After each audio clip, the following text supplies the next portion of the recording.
Welcome to my class, student. It's class 8 English grammar. We are going to do chapter 1, that is the sentence simple, compound and complex, and this is the session 1. Today I am going to introduce all these three types of sentences to you, and you will find that when you go through a literary piece of your book or your syllabus, you will find कि आपके हर एक कहानी में, हर एक chapter में आपको ये तीनों तरह के सेंटेंसेस मिलेंगे. तो हम इनको पहचानते हैं, इनके बारे में जानते हैं. What is introduction? हम पहले एक इंट्रोडक्शन ले लेते हैं. Sentence is a set of words containing a subject and predicate. तो पहली पहचान है, एक सब्जेक्ट होगा और एक प्रेडिकेट होगा. It conveys a statement. जो सेंटेंस होता है वो एक स्टेटमेंट बोलता है, क्वेश्चन बताता है, एक्सक्लामेशन विस्मयबोधक, और कमांड करता है. It consist of a main clause and sometimes subordinate clauses. Main clause और सबऑर्डिनेट क्लॉजेस. तो यहां आपने क्या देखा? सब्जेक्ट और प्रेडिकेट. तो जो सब्जेक्ट होता है वो डूअर होता है, doer of the action, doer of action, right? जो सब्जेक्ट होता है. और जो प्रेडिकेट होता है,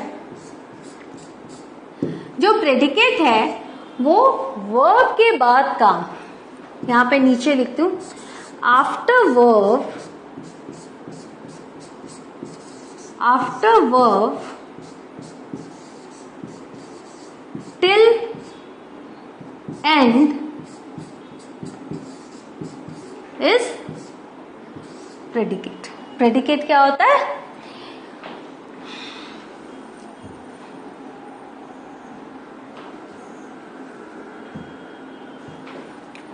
After verb till end part of the sentence is called end part of sentence.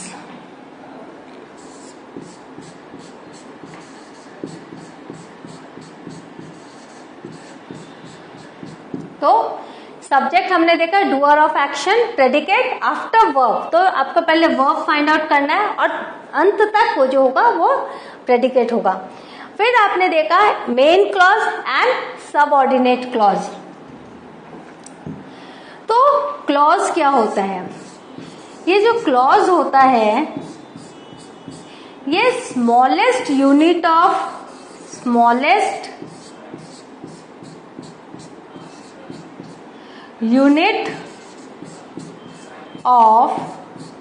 Sentence होता है. Smallest unit of sentence. इसका अपना एक सब्जेक्ट होता है, अपना एक प्रेडिकेट होता है. जैसे कि आप सेंटेंस में देखते हो, सब्जेक्ट प्लस प्रेडिकेट होता है और इसका अपना एक फाइनाइट वर्ब भी होता है. तो क्लॉज हम देखते हैं स्मॉलेस्ट यूनिट ऑफ सेंटेंस. तो यहां मैंने क्यों बताया क्लॉज किसे कहते हैं? क्योंकि आप देख रहे हो मेन क्लॉज और सबऑर्डिनेट क्लॉज. तो ये जो मेन क्लॉज होता है, जो मेन क्लॉज होता है, मेन क्लॉज वो इंडिपेंडेंट होता है, स्वतंत्र होता है.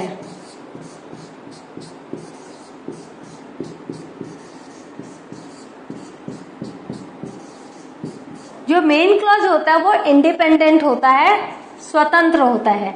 और जो सबऑर्डिनेट क्लॉज होता है वो डिपेंडेंट होता है.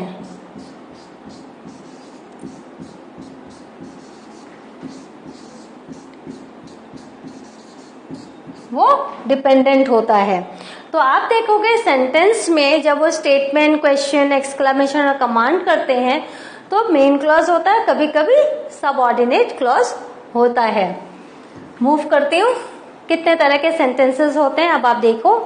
पहले सेंटेंस में आपने देखा ही गोज. यहाँ पर हमने एक ही क्लॉज देखा, एक ही छोटा सा सेंटेंस. क्या है? ही हो गया सब्जेक्ट, गोज हो गया प्रेडिकेट. और गोज अपने आप में एक फाइनाइट वर्ब है। गोज ये फाइनाइट वर्ब है, फाइनाइट वर्ब जो अपने आप में ही पूरी मीनिंग को लेके रहता है। It doesn't need helping verb, right, finite verb.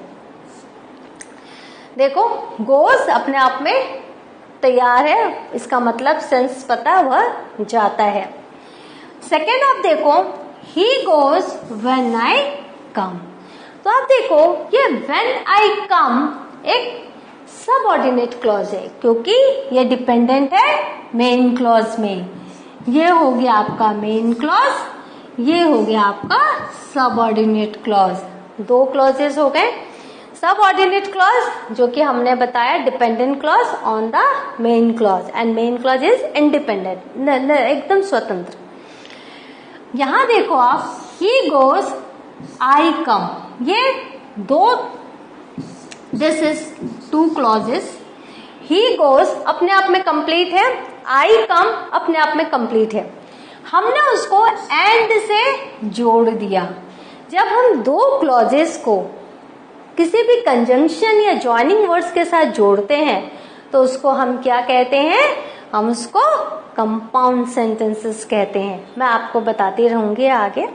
A clause is the smallest unit of a sentence. It contains a subject and predicate of its own. Next, अब आप देखो सिंपल सेंटेंस किसे कहते हैं। He goes, one clause. A sentence having one clause is called a simple sentence. It has only one subject, one predicate, and it has only one finite verb. मैंने आपको पहले बताया finite verb। यहाँ पर और देखो finite verb, he claps, मतलब वो ताली बजाता है। He dances, वो नाचता है। ही डांसेस, बहुत सारे होते हैं जो क्लासिकल डांसर्स होते हैं। सी क्राइज। तो इस तरह से आप देख रहे हो ये फाइनाइट वर्ब अपने आप में पूरे सेंस को आपको बता रहे हैं। तो सिंपल सेंटेंस में आपको एक फाइनाइट वर्ब मिलता है, एक सब्जेक्ट, एक प्रेडिकेट। एग्जाम्पल और देख लो। The dog barks, the kettle boils.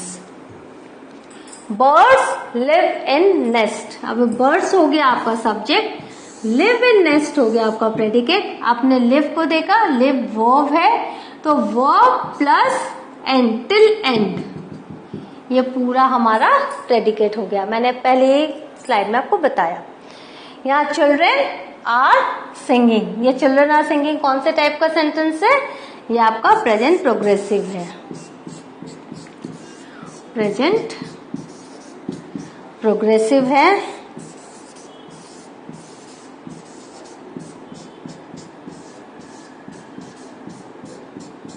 ये प्रेजेंट प्रोग्रेसिव है, राइट, और ये सिंपल प्रेजेंट है।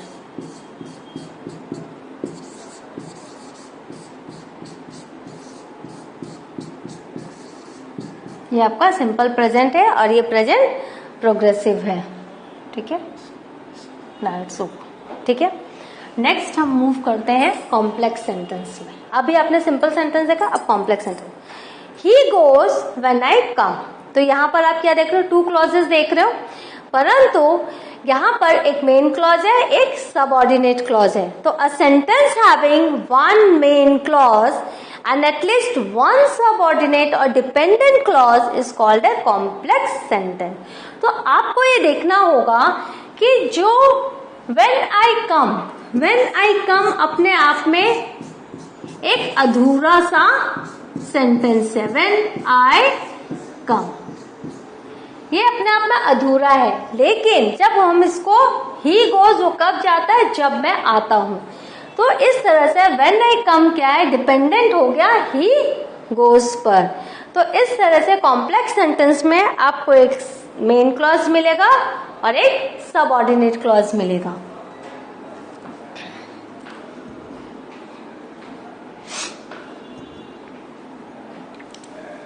नेक्स्ट देखो आप example, though he was very rich he was still very unhappy. तो he was still very unhappy ये हम कह सकते हैं it's the main clause, and though he was very rich, तो हालांकि वो बहुत रिच है तो क्या है इसका, दैट मीन्स एक मेन क्लॉज है और दूसरा उस पर डिपेंडेंट है। The actor was happy he got a part in the movie, अपने आप में complete main clause, although the part was a small one, हालांकि जो पार्ट है वो स्मॉल है, तो although the part was a small one it's in subordinate clause और वो एक main clause. Some people tell me that money can't buy happiness. Money can't buy happiness अपने आप में एक मेन क्लॉज है, और some people tell me that, तो हमने देखा ये एक सबऑर्डिनेट क्लॉज है, क्योंकि some people tell me what? Some people tell me that money can't buy happiness. तो आपने देखा एक राजा है money can't buy happiness, और ये एक एक्टर है जो कि बहुत ही खुश है। अब हम मूव करते हैं कंपाउंड सेंटेंस की तरफ। He goes and I come. तो आप देख रहे हो यहां पर ये अपने आप में एक कंप्लीट सेंटेंस, I come अपने आप में कंप्लीट सेंटेंस, और उसको हमने एंड से जोड़ दिया, एंड से हमने इसको क्या क्या जोड़ा। तो दो कंप्लीट क्लॉज को, दो क्लॉज को हम जब किसी कंजंक्शन या जॉइनिंग वर्ड्स के साथ जोड़ते हैं तो उसको हम कंपाउंड सेंटेंस कहते हैं। A sentence having two or more main clauses is called a compound sentence. यहाँ पर कोई सबऑर्डिनेट क्लॉज नहीं है, he goes और I come दोनों इंडिपेंडेंटली खड़े हैं, दोनों अपने आप में संपूर्ण अर्थ लिए हुए हैं।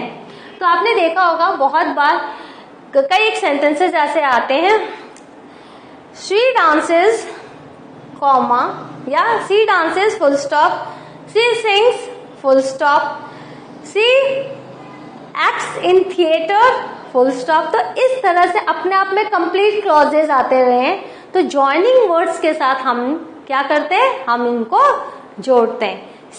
she not only dance, she sings also and she acts in a theater। तो not only and इन सब के साथ हमने क्या किया, एक दो या तीन मेन क्लॉजेस को हमने जॉइनिंग वर्ड्स के साथ जोड़ा और उसको एक कंपाउंड सेंटेंस का रूप दिया। अभी हम कुछ और एग्जांपल्स देखते हैं। The old man could neither see nor hear. तो एक हो सकता अगर हम नीदर को छुपा दें तो it will be the old man could not see. देखो the old man could not see, एक हो गया सेंटेंस। दूसरा हो गया the old man could not hear. तो ये जो दो कंप्लीट क्लॉज हैं, दो कंप्लीट मेन क्लॉज हैं, उनको हमने नीदर और नॉर के साथ जोड़ा, तो ये एक कंपाउंड सेंटेंस बन गया। अब यहां पर है you may watch TV, you can go out to play. दो कंप्लीट मेन क्लॉज है, या तो टीवी देखो, लेकिन हमने क्या किया और के साथ इसको ज्वाइनिंग वर्ड डाल के इसको एक कंपाउंड सेंटेंस बनाया। यू शुड इधर सिट क्वाइटली और गो आउट, या तो आप शांति से बैठो या चले जाओ। तो इधर और के साथ हमने क्या किया, इसको बनाया एक compound sentence. He is famous yet he is very humble. वो फेमस है लेकिन फिर भी वो बहुत विनम्र है। तो येट के साथ, क्योंकि ये भी अपने आप में कंप्लीट है, ही इज वेरी हम्बल भी अपने आप में कंप्लीट एक क्लॉज है, तो येट के साथ हमने उसको ज्वाइनिंग में डाला और वो एक कंपाउंड सेंटेंस बन गया।